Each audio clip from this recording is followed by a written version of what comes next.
let's find out the FBI's most wanted. You think I'll show up on the list? I feel like I might show up on the list. It's just me smiling, holding up the middle finger. You can't find me. I'm lying, of course. FBI's top 10 most wanted list has helped bring down some of the nation's most dangerous criminals. As for what makes the list special, it only features criminals that the FBI deems to be especially serious threats to society.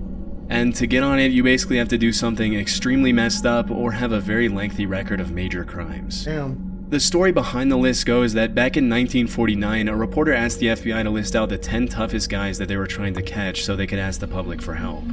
After obtaining the list, the reporter published the criminals' pictures on the front page of the Washington Daily News, and the rest is history.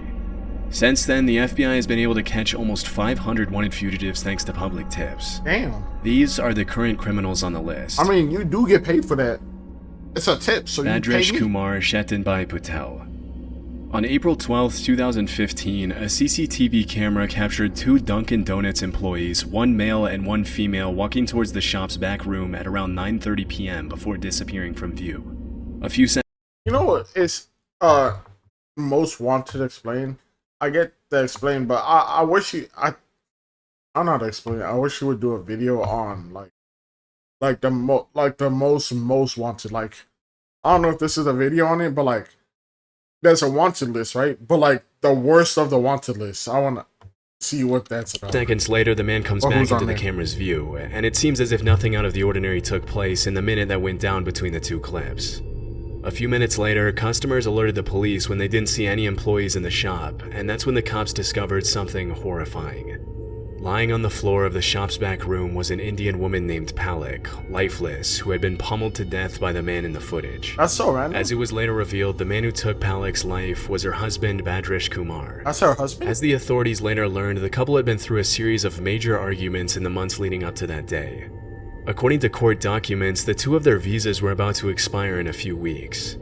Palak wanted to go back to India, but Bhadresh Kumar wanted to stay in the US, and it looks like he couldn't find a better way to communicate his frustration with the situation than to brutally take his wife's life.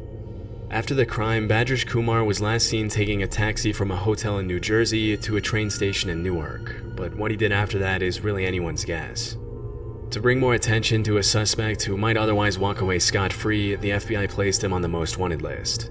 As of today, there's a $250,000 reward to bring the suspect into custody. Damn. But almost 10 years after the crime, it looks like that won't happen anytime soon. How did he disappear like that though? Professor Webb, I'm sorry. Under Project 2025, Bro, immigration and I feel like bro never leaves his house. Bro, damn near like me. Alejandro Rosales Castillo. Not a swimmer. The youngest suspect on the most wanted list, 26-year-old Alejandro Rosales Castillo, has been on the FBI's radar for more than 8 years. In 2016, he shot his female co-worker Sandy Lee in a wooded area. See, but the first crime doesn't seem like, I know the first crime is bad, but like I don't feel like that gets you on the FBI's most wanted list, right? I'm expecting you to like have like bombs and shit and ready to, and like whole stacks of gun ready to blow people up. They found your stash somewhere. Like there was like your drug cartel type shit, like all of that. That's what I'm expecting to see. Not, oh, this dude killed his wife and like disappeared and we don't know where he is. And now he's on the most FBI, he's on the most wanted list. I was expecting like that sounds like a cold case, right? A cold case, like they never solved it, they never found him. That they'll be like, oh yeah, if we ever find him, then we'll be able to lock him up, right? Like randomly he's driving, he gets pulled over for a ticket, we find out that he's wanted type shit. I'm expecting more dark shit. That first one was meh, even though somebody did die. RIP to her. In Cabarrus County, North Carolina. That's all. A few days later, the female victim's car was located at a bus station in Phoenix, Arizona. Oh, Phoenix? As the authorities later found out, there were multiple people involved in the case, with the main ones being the victim, a woman named Amia Feaster, and Alejandro himself, all of whom worked together at a restaurant in Charlotte. Why is it always During the restaurant? investigation, the cops learned that Sandy Lee and Alejandro had briefly dated, and after their breakup, Castillo started dating his other co-worker, Amia Feaster. Damn, bro, Poland. According to court documents, Sandy Lee had apparently lent some money to Alejandro, and on August 9th of that year, he texted her to meet up with him at a Quick Trip located on Eastway Drive in Charlotte, claiming that he was going to pay her back. Disturbingly, that's when Castillo decided to rob her at gunpoint, take her life, and flee to Mexico. In an eerie clip of CCTV footage that was later released by the authorities, the suspect can be seen crossing the Mexican border through Nogales, Arizona, along with his girlfriend Amia. A couple of months later that same year, Amia turned herself into the authorities in Mexico and was charged with accessory after the fact of felony murder and larceny of a motor vehicle. Based on her testimony, she and Alejandro had been staying with the killer's cousin. At some point, Castillo had once again disappeared with no explanation, and that's when she decided to turn herself in. As of 2024, the FBI has no further clues that could lead to Castillo's arrest. Right now, all they know is that he's probably still living in Mexico. The last time he was seen, he wore his hair short and shaved on the sides, but that's pretty much all they have to go on. As of today, there's still a $250,000 reward out for his arrest. You're like, bro, you get $250,000 for that? I'm expecting a hard time, like another simple, oh, you just shot and killed somebody and got away and now they're just looking for you. Like this. But there have been no further updates. Like, they don't sound bad. I'm trying to hear like some devious shit. Before we move on, I want to take some Everything time sounds to talk too, about this video. Security now It stolen sounds from stuff like you would just hear on the news randomly. Oh, we're looking for a suspect and he's gone away. There's helicopters looking for him. I know I sound like mad rude, but I'm just saying, bro. It doesn't sound like Chilling Scares top 10 most wanted. Just saying. Ruja Ignatova. In 2016, the Bulgarian entrepreneur Ruja Ignatova stepped on stage in a beautiful red dress at the Coin Rush global event in Wembley, London to talk about her vision for the future of her crypto company OneCoin.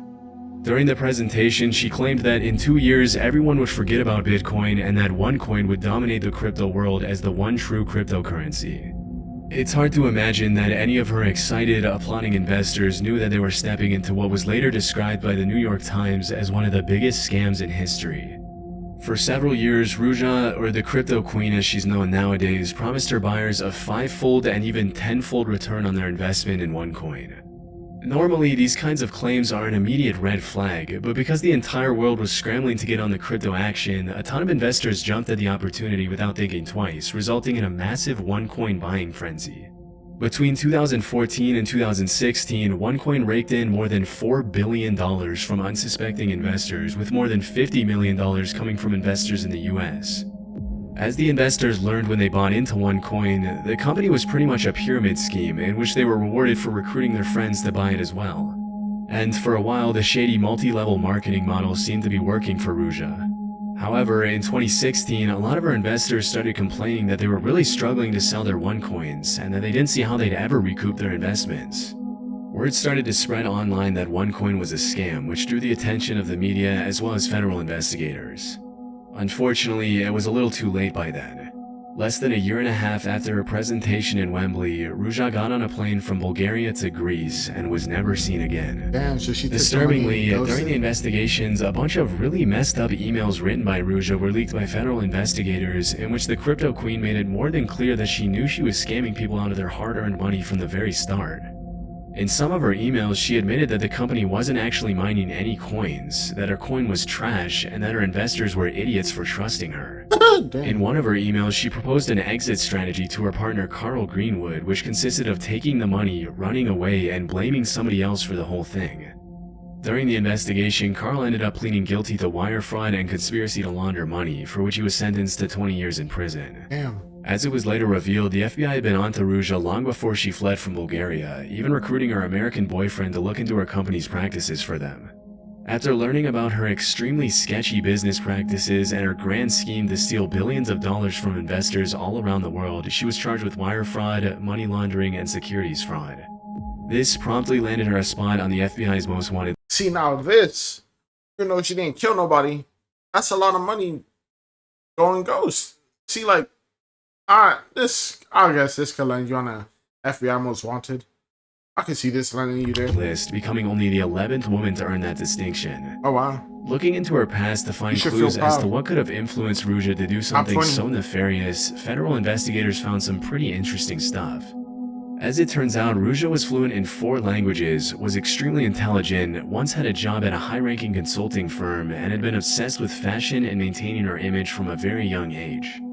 It was only with the benefit of hindsight that prosecutors were able to clearly see how she used all these qualities to carry out her malicious plans. Unfortunately, it doesn't look like the FBI will find her anytime soon. It's been rumored that after fleeing the country, the Crypto Queen may have drastically altered her appearance with plastic surgery, and is believed to travel with armed guards at all times. Disturbingly, there have also been several allegations that she was murdered by an accomplice, but this hasn't been proven.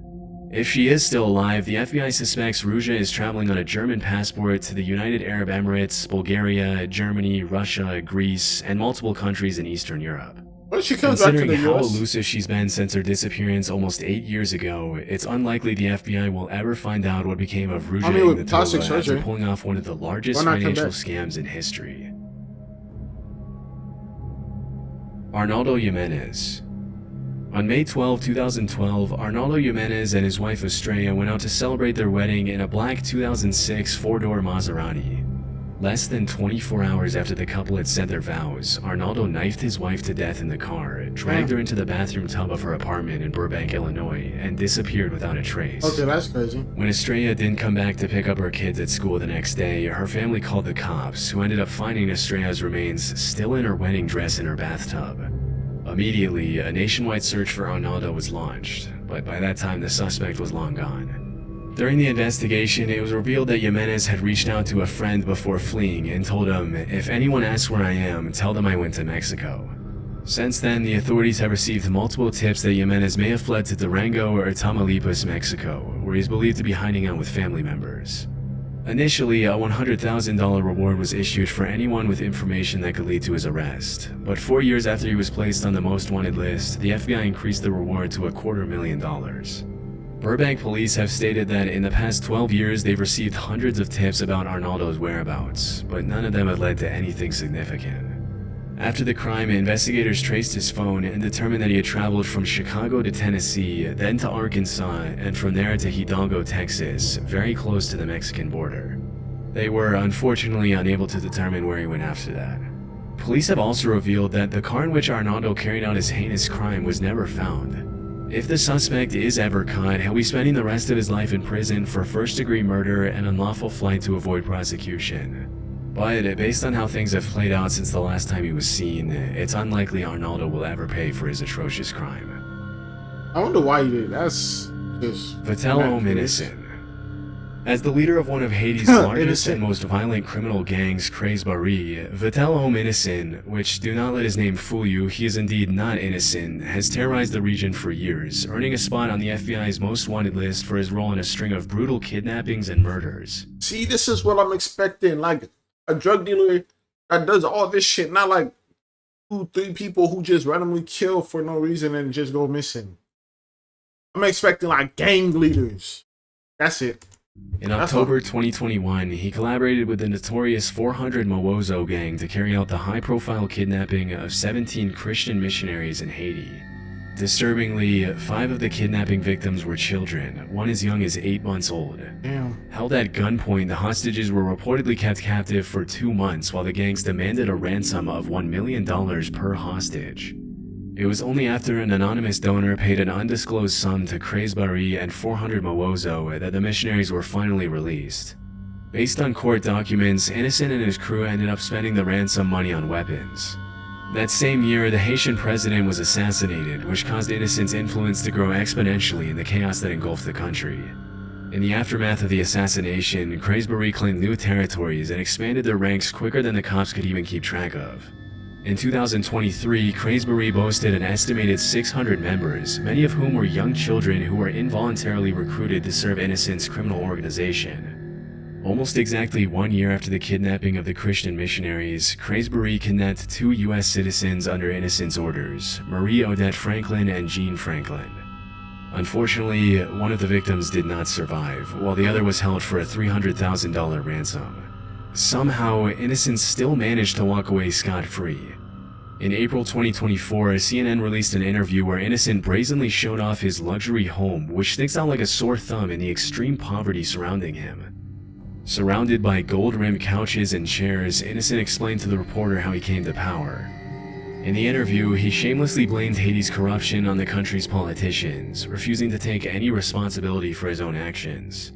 Interestingly, he also alleged that before becoming the leader of Craze Barry, he had once owned multiple legitimate businesses, including a hotel and a rental car company, but said his companies were destroyed by the government.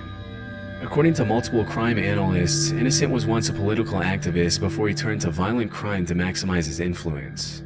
Back in the US, Innocent is wanted by the FBI for an insanely long list of crimes, including kidnapping for ransom, theft, murder, assault, vehicle theft, and destruction of property. There's a $2 million reward for information leading to his arrest, but with powerful connections and an armed gang, it'll be pretty tough to ever bring him to justice. See, that's what I'm expecting. You got some knowledge that you want to share? FBI most wanted We list. thought you did. Now let's have I you killed my that. wife for some strange reasons and disappeared. Omar Alexander Cardenas. In 2022, the FBI released two eerie before and after clips of a man walking into and then running away from a shopping mall area on August 15th, 2019. The man seen in the video is 29-year-old Omar Alexander Cardenas, and let's just say that he didn't exactly go shopping in the time that elapsed between those two clips. After disappearing from the camera's view, Omar walked up to a man standing outside the Hair Icon barber shop at an outdoor shopping center and fired several rounds from his semi-automatic handgun at his head, killing him instantly. Immediately after committing the crime, Omar fled the scene a little after 4 p.m. as he can be seen in the eerie FBI footage. A suspected member of the Pierce Street gang in Los Angeles, and often going by the nickname Dollar, Omar is suspected to have fled to Mexico to seek refuge among his relatives. In September 2021, a federal arrest warrant was issued for the suspect after he was charged with murder and unlawful flight to avoid prosecution, thanks to which he was pinned on the most wanted billboard. Even though he committed a brutal crime pretty much in broad daylight and didn't exactly shy away from the cameras after doing it, the cops seem to know surprisingly little about Omar. The only things they really know about him are that he's around 300 pounds, wears thick prescription glasses, has at least one tattoo, and is considered armed and dangerous. Which alone is hardly enough to track down a criminal who's crossed international borders to flee prosecution. With time, hopefully more information will surface leading to his potential extradition and arrest, but for now, it looks like Omar will remain a most wanted criminal. Yulan Adonai Archaga Carayas. Back in the 80s, a gang known as the Mara Salvatrucha was set up to protect Salvadorian immigrants from other gangs in the Los Angeles area. Fast forward a couple of decades, and the Mara, or the MS-13 for short, had become one of the most brutal and violent criminal organizations in the world. Nowadays, MS-13 has a strong presence in El Salvador, Guatemala, Honduras, Mexico, the US, Canada, and even Spain. They engage in all kinds of criminal activity, from drug trafficking, human trafficking, extortion, murder, and racketeering, often using extreme violence to maintain their influence and control. For many years, a man named Yulan Adonai Archaga Carayas operated as the head of MS-13's criminal activities in Honduras, providing support and resources to the gang in Central America and the US with firearms, narcotics, and loads of cash. Often operating under his alias Porky, Yulan is wanted by the FBI for trafficking multi-ton loads of drugs through Honduras to the US, and for the killing of several rival gang members. Among Porky's colorful criminal charges, you'll find everything from murder to racketeering conspiracy to drug importation to possession of machine guns. Even though he's only around 160 pounds, Yulan is considered one of the most powerful men in Honduras, as the MS-13 gang has had the country in a chokehold for years. The most shocking part of the story is that at one point, Porky had already been apprehended by the Honduran authorities and was even taken to a courthouse for a hearing on charges of murdering 2 Honduran prosecutors. The gang came But during the hearing, 20 armed men dressed up in the same clothes as the anti-gang police units walked into the building escorting a veiled suspect and suddenly opened fire on the guards. In just a few seconds, the men subdued the guards and safely escorted Porky out of the courthouse, killing 4 police officers in the process. Damn, see, For that obvious nigga reasons, doesn't be on Porky the is list. considered armed and extremely dangerous. Due to the sheer nature of his crimes, the FBI is offering $5 million to anyone who can provide information leading to his arrest. One of the things that makes it extremely difficult to track a suspect like Porky down is that he's taken every possible measure to fly under the radar. Although he's believed to still be in Honduras, he and his security team use untraceable numbers from Israel and Poland, and he goes to extreme lengths to keep his whereabouts a secret when he contacts his family. Although the hunt for Porky is far from over, he's likely to remain one of the most elusive and dangerous fugitives on the FBI's most wanted list for years to come.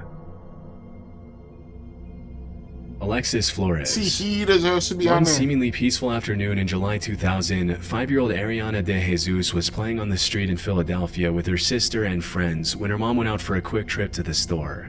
When her mom came back, she started living every parent's worst nightmare. Ariana had been taken by a suspicious man. Immediately, her mother reported her missing, triggering a citywide search for the 5-year-old girl. In a desperate effort to bring more attention to the disappearance, Ariana's family and friends covered every neighborhood wall, light post, and stop sign with flyers and missing posters, but nobody had any clue what had happened to the little girl. Unfortunately, after a few weeks of searching, the cops found her unresponsive in the basement of an abandoned apartment building just a few blocks away from where she had been taken. Disturbingly, the authorities also found a t-shirt featuring a bold political logo at the crime scene, which they deduced belonged to the suspect.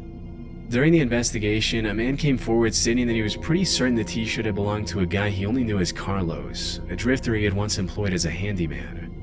Unfortunately, despite the promising lead, the case went cold for several years, leaving Ariana's family devastated and confused. It wasn't until 2007 that the authorities were able to analyze the shirt again thanks to recent advances in DNA technology, and what they found changed the course of the investigation forever. The DNA in the shirt was a perfect match with that of a man named Alexis Flores, who had been arrested in Arizona in 2002 for shoplifting and in 2004 for forgery. Unfortunately, by the time his DNA was linked to the crime, he had already been deported to Honduras years earlier for other, less serious crimes. As the police would later find, finding Alexis Flores was going to be a lot more difficult than they initially thought. Throughout his colorful criminal career, Alexis had provided multiple fraudulent dates of birth and names. Despite his inclusion in the most wanted list, the only things the FBI really knows about him are that Alexis is around 5'4", 130 pounds, and has visible scars on his forehead and all right these cheek. guys so short? Due to his 5'4" is crimes, crazy. he's obviously also considered armed and extremely dangerous. With a $250,000 reward on his head for the crimes of kidnapping and murder, you would think that someone would have come forward with information on this guy, but 24 years after the crime, Alexis has remained unfound. Wilver Villegas Palomino.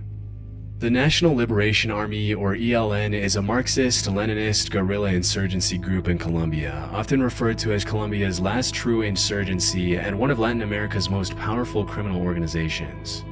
In the past few years, the ELN has expanded aggressively into Venezuela, thanks to which the National Liberation Army now has over 6,000 active members. Interestingly, for the first few decades after its foundation, the group mostly focused their efforts on kidnapping, extortion, and attacking oil infrastructure. But over time, the ELN stopped shying away from drug trafficking and became deeply involved in the international drug trade, earning them the attention of the FBI. In 2023, Wilver Villegas Palomino became the 530th addition to the FBI's most wanted list on multiple serious charges ranging from narco-terrorism to murder to drug trafficking. Often running under the alias The Hog, Palomino is a high-ranking member of the National Liberation Army who's been involved in a 20-year conspiracy to distribute drugs from Colombia to the US, thanks to which a warrant for his arrest was issued back in 2020.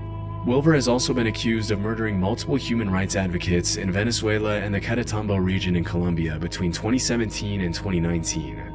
Due to his high rank and his responsibility in flooding the streets of Houston and other major U.S. cities with drugs, the United States Department of State's Narcotics Rewards Program is offering a reward of up to $5 million for information leading to Palomino's arrest. We'll give him some As of today, it's a complete mystery where this future. guy is, but considering that future ELN oversees the production I said of over future 200 tons of drugs, which are later distributed worldwide, obviously including the US, it makes sense why he was put on the list. Donald Eugene Fields II. Since 2022, Donald Eugene Fields has been wanted by the FBI for the alleged trafficking of at least one child in Missouri between 2013 and 2017. According to the authorities, Fields took a 14-year-old girl and offered her to his friend Ted Sartori Jr. in exchange for cash, cars, motorcycles, vacations, and Christmas presents. Last known to live in Franklin County, Missouri, Fields has apparently been moving around the country since 2022, working sporadic jobs as a tree trimmer and independently selling used cars in an effort to fly under the radar. Based on court documents, it's believed that Donald probably took more than one victim, and that he might be hiding out with his girlfriend Jennifer Isgriggs, who is also wanted on a felony warrant for failure to provide child support. She looks like Since somebody who would 2022, the cops have received multiple Doesn't tips seem- indicating that Fields spent some time in the Tampa area. And as soon as they heard that, they started running Facebook ads with his face on a most wanted poster to ask for the public's assistance in locating him. Unfortunately, it's likely that by then Fields had already fled to Stover, Missouri. The FBI has also placed large billboards with Field's face in cities where he's known to travel, but so far it seems like he's managed to stay a step ahead of the cops. Earlier in 2024, Zakarey, Field's partner in crime, pleaded guilty to his charges and will face up to 30 years in prison. He'll also likely have to pay $25,000 in restitution to his victim. Based on court documents, he'll be officially sentenced in early November 2024. As per the FBI's description of the suspect, Fields has multiple scars on his body as well as a tribal print tattoo on his right shoulder. With such a big effort being made by the FBI to make this guy's face known, hopefully someday he'll be recognized by someone and promptly turned into the authorities. But for now, the cops have urged the public to consider him armed and dangerous. Damn. I mean, I was expecting more hardcore stuff. But, Today we're cooking. We got some pretty. Shut up, Max the Meat Guy. but we did get some extremes. We got some extremes. Commit a crime, fly to a foreign country. Basically, that's basically what the FBI is. Really, federal means foreign. Foreign Bureau of Investigation. I was expecting like. I mean, I know that's what they are, but I was expecting like harder, like darker crimes or some shit. Cause it's on Chilling Scares. I'm expecting to be like, oh, this dude killed like thousands of people, and then he fled, and now we don't know where he's at. They had like about 3 on the list or 4 on the list. I was like that. But yeah, like, subscribe. See you guys later. Hope you have a good day tonight, and bye. And let me know if I should watch more of this. And yeah, bye.